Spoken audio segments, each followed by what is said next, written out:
This is a news flash.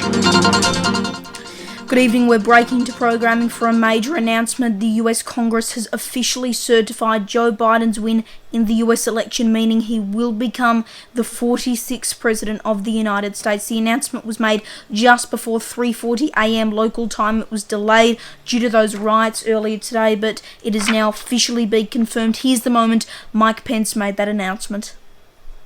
The whole number of electors appointed to vote for President of the United States is 538. Within that whole number, a majority is 270. The votes for President of the United States are as follows. Joseph R. Biden, Jr. of the state of Delaware has received 306 votes.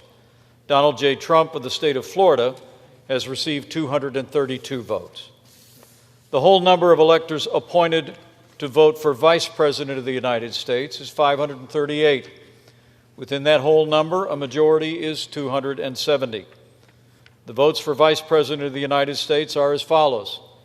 Kamala D. Harris of the state of California has received 306 votes.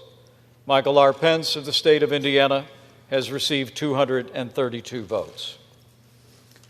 The announcement of the state of the vote by the President of the Senate shall be deemed a sufficient declaration of the persons elected President and Vice President of the United States, each for the term beginning on the 20th day of January, 2021, and shall be entered together with the list of the votes on the journals of the Senate and the House of Representatives.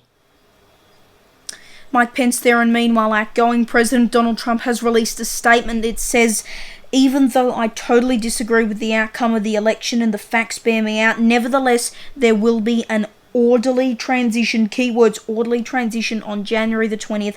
"I've always said we would continue our fight to ensure that only legal votes were counted. While this represents the end of the greatest first term in presidential history, it's only the beginning of our fight to make America great again." So Donald Trump there, and probably what's the closest you'll see to a concession speech we'll get from him. As I mentioned earlier, this entire process was delayed due to those riots outside the Capitol building earlier today, but lawmakers were determined to certify those results and complete the democratic process that the US does every 4 years. And you can, of course, see the full coverage of those riots on our YouTube channel in a special edition of 6 News, in addition to reports from our chief reporter Jack Hahn, US correspondent Jackson Gosnell, and our reporter Connor Forker. You can also check out my exclusive interview with former US Senator Donald Betts, getting his thoughts on the violence. So again, Congress has confirmed that Joe Biden will become the 46th President of the United States following a day of complete chaos due to those riots in the Capitol building.